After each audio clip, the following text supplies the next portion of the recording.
All right, we got Terrence Bud Crawford, whose record is 39-0, versus Errol the Truth Spence, whose record is 28-0.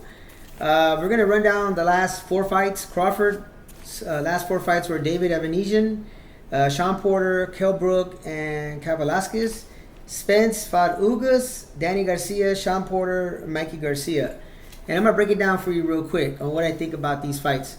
I believe that the fights that Crawford had didn't give him too much.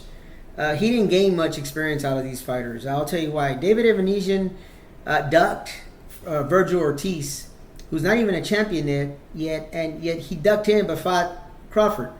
Probably just looking for a payday. When there was a good fight, but Crawford did knock him out, and I give him credit for that. But I don't think David gave him too much experience. I mean, I think he could have fought someone better than that. Sean Porter did fight Errol Spence. He did give him a good fight. I think that the reason why it was a great fight was because Errol Spence fought down to Sean Porter. Could have made it an easy fight for himself. He just used his jab and outboxed him, which was what Crawford did.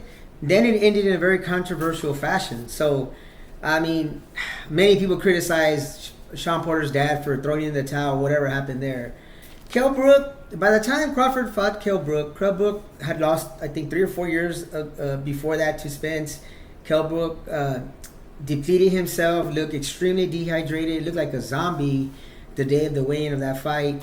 And, even at that, the first 2 or 3 rounds were kind of exciting. I mean, he put it to Crawford, eventually got knocked out. But it wasn't, again, he's not gaining much experience from these fights. I'm talking about Crawford. And then Cain Velasquez, he didn't get credit for a knockdown, but many people believe that Cain Velasquez knocked Crawford down and didn't get the credit for it.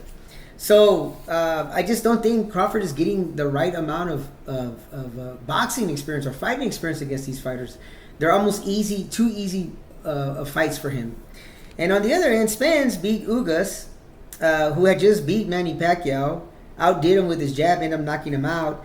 Danny Garcia, who had lost to Sean Porter before, is still a credible fighter. He just won his last fight, so he still has a lot of fight in him. Mikey Garcia is the exception here. I mean, Mikey Garcia was moving up, but he was a champ, moving up, seeking greatness, which what we want all these guys to do, right? I mean, that's what, as a boxing fan and a boxing analysis, that's what we want to see, guys stepping up, not just taking the easy fights. And so Spence, in my opinion, has gained more fighting experience, boxing experience, and he also, in some of these fights, has fought down to his opponent, making it a better fight for the fans. But he's also done, in some cases, where he uses jab a lot, like in Ugas, used his jab, beat him from the outside, and knocked him out.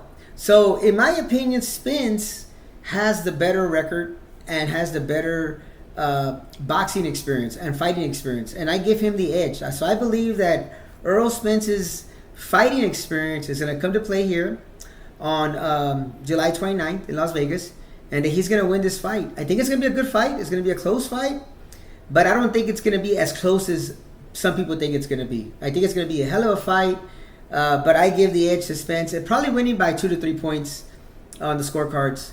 I don't think there'll be a knockout. These guys are just too good for that. But I believe that the experience that Spence has is going to take the fight, and I believe he's going to win and be the undisputed champion at that weight class. Thank you very much for tuning in. Please don't forget to like and subscribe, and recommend my channel at MVP210. Take care.